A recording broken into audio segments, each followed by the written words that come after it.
Shri Niranjan BC,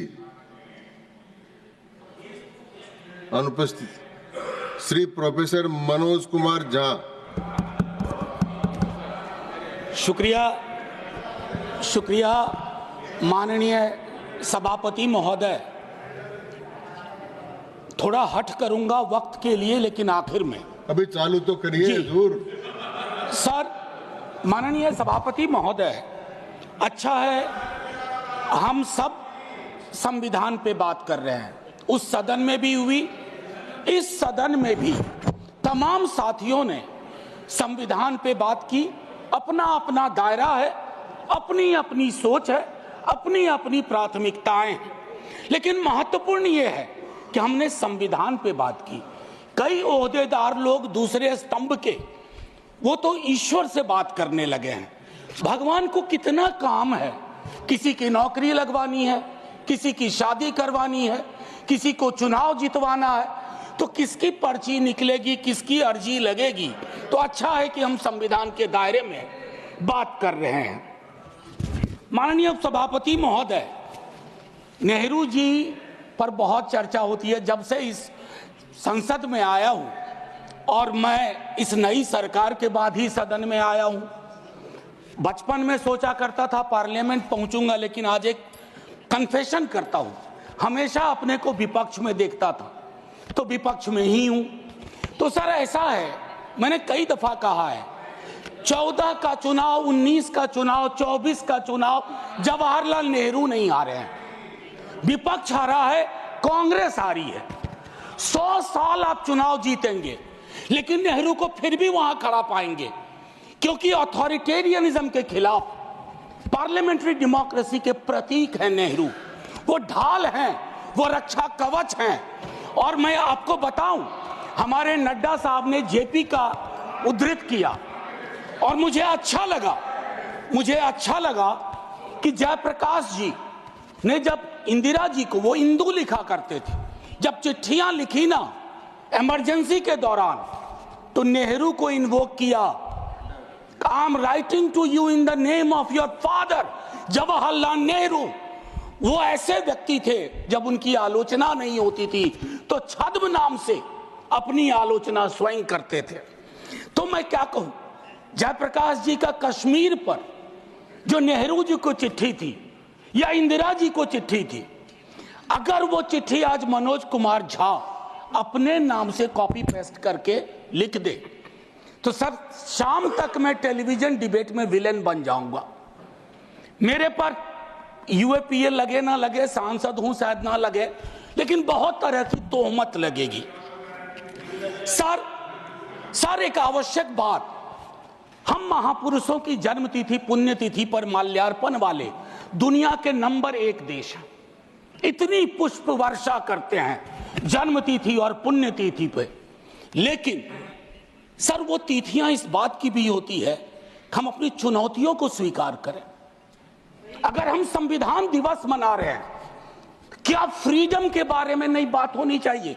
दोनों तरफ ऐसी बातें हो रही हैं, मेरी कमीज सफेद, तुम्हारी कमीज गदली। अरे साहब, संविधान की कमीज देख लो, वो गदला ना हो, उस पे दाग ना पड़े। ये हमारा दायित्व होना चाहिए। आज से 25 वर्ष बाद मैं इस सदन में नहीं होऊंगा, हम में से बहुत लोग नहीं होंगे। जब 100 साल पे चर्चा हो रही होगी, बहुत चर्चा होगी, लोग विश्लेषण करेंगे, जैसे आज हम करते हैं कि नेहरू को यह करना चाहिए था, नेहरू ने वो नहीं किया।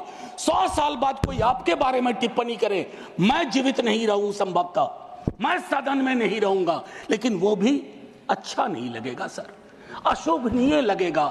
टाइम मशीन नहीं है सर, नहीं तो मैं अपने सारे साथियों को 47-46 ले जाता। खून की नदियां बह रही थी दोनों तरफ, खून की नदियां। मंदिर में गाय काट के फेंकी जा रही थी, मस्जिद में सुअर फेंके जा रहे थे। उस दौर में एक ऐसे देश के निर्माण का संकल्प, गलतियां हुई होंगी। आप विलेन क्यों बनाते हो भाई? विलेन मत बनाओ, आपसे भी गलतियां होती हैं, हमसे हुई हैं। मैं सिर्फ इतना कहता हूं माननीय उपसभापति महोदय कि जब हम तबसरा करते हैं इस तरह के नेताओं पे, तो हम भूल जाते हैं 47 में इस देश की क्या हालत है। सर आपने घर बनाया हो, मैंने नहीं बनाया अभी तक, मेरे पिता ने बनाया। सर ग्राउंड फ्लोर बनाने में सबसे ज्यादा मेहनत लगती है, नींव है वो। नेहरू और अंबेडकर, पटेल, आजाद ने नींव डाली। आप सेकंड थर्ड फ्लोर बना रहे हैं, उन्होंने फर्स्ट फ्लोर बनाया, आप 5 फ्लोर और बनाइए, लेकिन नींव के बगैर फ्लोर किसी काम का नहीं है, ये याद रहना चाहिए। सर माननीय उपसभापति महोदय, हमारे प्रधानमंत्री जी, भाजपा के कई साथी, और चूंकि ये संविधान की डायरेक्टिव प्रिंसिपल्स में है कि यूनिफॉर्म सिविल कोड, सर मैंने विस्तार से अध्ययन किया है, नड्डा साहब ने भी अध्ययन किया होगा, तमाम साथियों ने। सर कई तरह के उस पर विचार थे, लेकिन डोमिनेंट विचार था कि इसको रखो, किसी दिन वक्त आएगा इस पर बात होगी। सर 44 आर्टिकल जो कि ड्राफ्ट में 35 था, उससे पूर्व आर्टिकल 39 क्लॉज सी है sir, about concentration of wealth. Income inequality का इस देश में जो आलम है, हम टाइम बॉम्ब पे बैठे हुए हैं, टाइम बॉम्ब है ये, और ये सबको इंपैक्ट कर रहा है, ना सिर्फ गरीब मजलूम वर्गों को, मध्यम वर्ग को। अभी हालिया रिपोर्ट आई कि प्रॉफिट मेकिंग कंपनीज, लेकिन उनकी प्रॉफिट का एम्प्लॉय की सैलरी में कोई रिफ्लेक्शन नहीं है सर। रिलेटिव डिप्रिवेशन का जन्म हो रहा है। 44 तक पहुंचिए यूनिफॉर्म सिविल कोड तक, लेकिन रास्ते में एक मील का पत्थर है आर्टिकल 39C, वहां रुकिए, ठहरिए, सोचिए कि इसको, क्योंकि अंबेडकर साहब को आप कोट कर रहे थे सोशलिज्म के बारे में कि वो कहते थे कि वो तो रचा बसा है, सेक्युलरिज्म रचा बसा, मानता हूं, लेकिन उन्होंने नेशनलाइजेशन ऑफ लैंड और इंडस्ट्री की भी बात की थी। मैं उसकी पैरोकारी आज के दौर में नहीं कर रहा हूं, लेकिन ये जरूर कहूंगा कि प्राइवेट प्लेयर्स ऐसे ना हो जाएं कि एक को चादर से ढकने के चक्कर में पूरा देश नग्न सच्चाई से रूबरू होता रहे, ये नहीं होना चाहिए।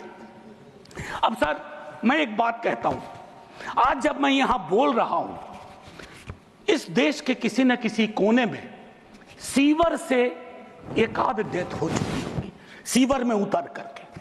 खुदाई चल रही है इस देश में, कई जगह खोदे जा रहे हैं, एक खुदाई हम सब सांसद मिलके करें। वो जो सेप्टिक टैंक और सीवर में उतर करके जहरीली गैस से मरने वाले लोग, ये कौन है? ये हम एक हैं तो सेफ हैं में नहीं आते, ये हमारे हिस्सा नहीं है, इसी समाज का हिस्सा है। हाँ, ये अव्वल बात है कि हमारी जातिगत सीढ़ी नुमा पदानुक्रम में वो नीचे आते हैं, उन पर गौर थोड़ा हम कम करते हैं, ये नहीं होना चाहिए। और मैं समझता हूं कि फ्रीडम की जब बात हो तो हम मूल्यांकन करें। फ्रीडम में हाइफन नहीं होता है, फ्री के बाद डॉम नहीं, जैसे जॉर्ज ऑरवेल की किताब में था, all animals are equal but some animals are more equal than others. इस देश में नाम और सरनेम से भी चीजें तय होती हैं। खालिद नाम है, जेल में रहोगे, सुनवाई नहीं होगी। हैदर नाम है, मीरान हैदर, नहीं सुनवाई होगी। इमाम नाम है, सरजिल इमाम, नहीं होगा। गुलफिशा होगी, नहीं होगा।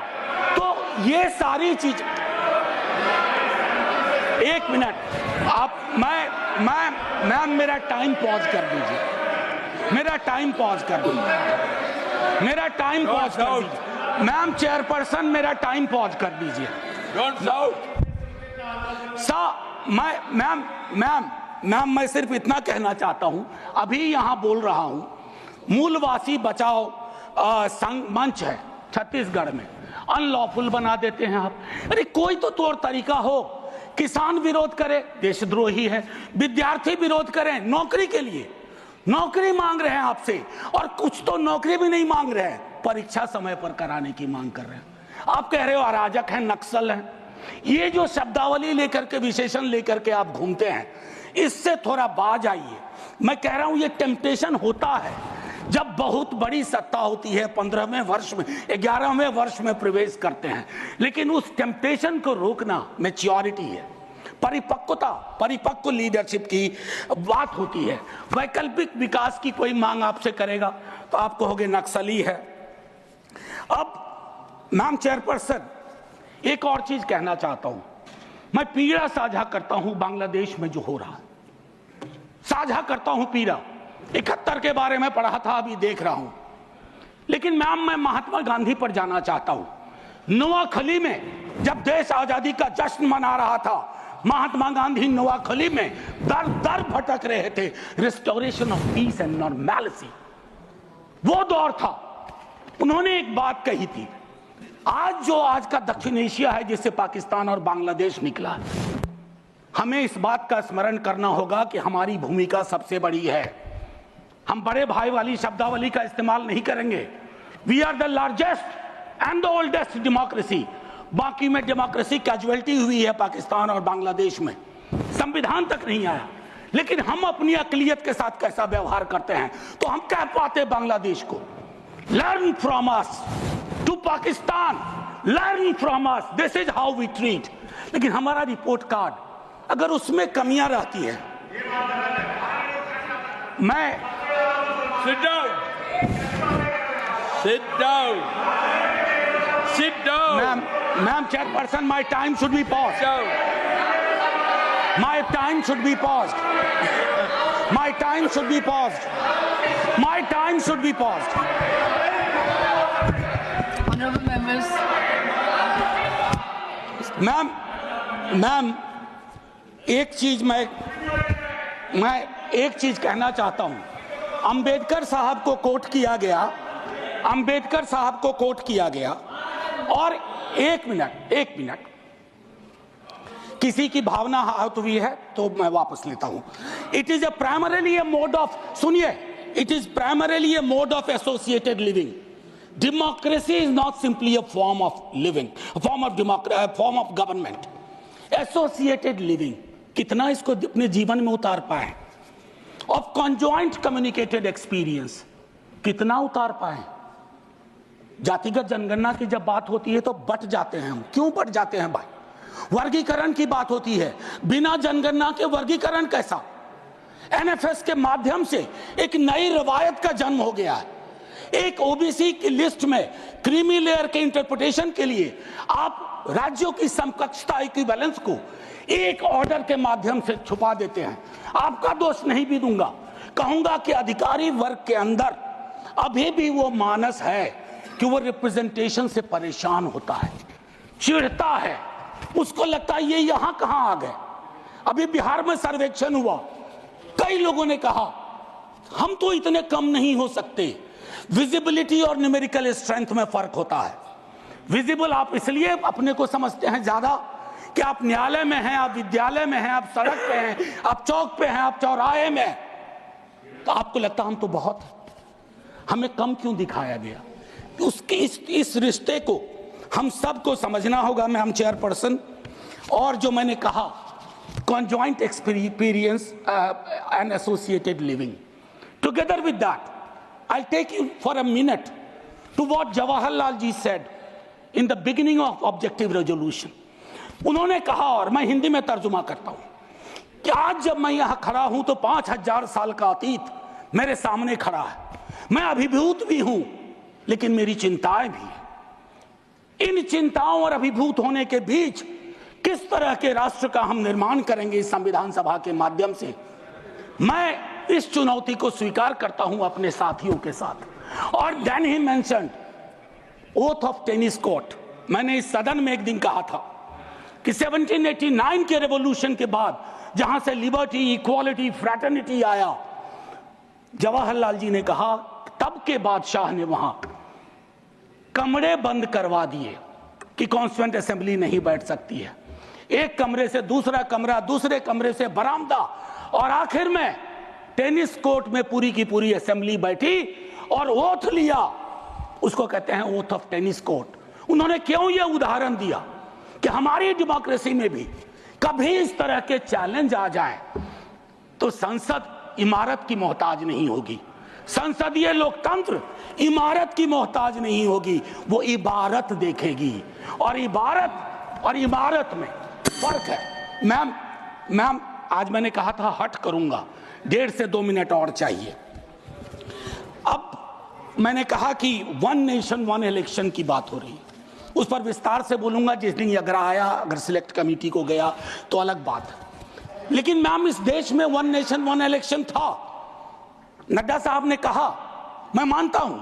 कई दफा क्या होता है, जब आप कोट करते हैं, हमारी यूनिवर्सिटी में कहते हैं कि सेमी कोलोन के बाद किसी को कोट मत करो, उसको हम लोग कहते हैं पुअर साइटेशन, कि किसी को कोट किया। जैसे आपको उदाहरण के लिए मैम 30 सेकेंड में, कि मार्क्स ने कहा religion is the opium for masses, ऐसा कभी नहीं कहा मार्क्स ने।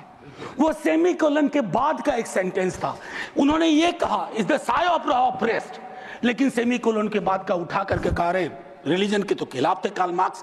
तो उसी तरह से साइटेशन के साथ दिक्कत है। मैं सिर्फ इतना कहना चाहता हूं, 1 नेशन की वो साइकिल टूटी थी। 1 नेशन 1 इलेक्शन की साइकिल 60s मिड 60s में टूटी। आज क्या गारंटी है, हम कैसे अगले चुनाव तक ले जाएंगे? Will it be a proxy governance? Then it won't it undermine the idea of will of the people? मैं समझता हूं कि इस पर विशद चर्चा हो और तभी जा करके एक Kindly conclude. बस अभी तो 33 सेकंड लिया है, 1 मिनट और दे दीजिए।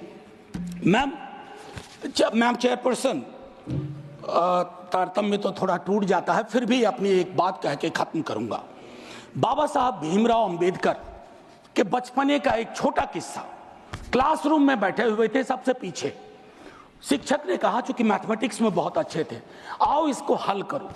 ज्यों ही वो बोर्ड की तरफ बढ़े, जितने कास्ट हिंदू अपर कास्ट के लोग थे वो दौड़ के बोर्ड के पास गए, क्योंकि बोर्ड के पीछे उनका टिफिन बॉक्स था। उनको लगा ये पोल्यूट हो जाएगा। मैम आज वो मान्यताएं नहीं हैं, लेकिन पोल्यूशन प्यूरिटी की नई मान्यताएं आ गई हैं, एक्सक्लूजन की नई मान्यताएं आ गई हैं।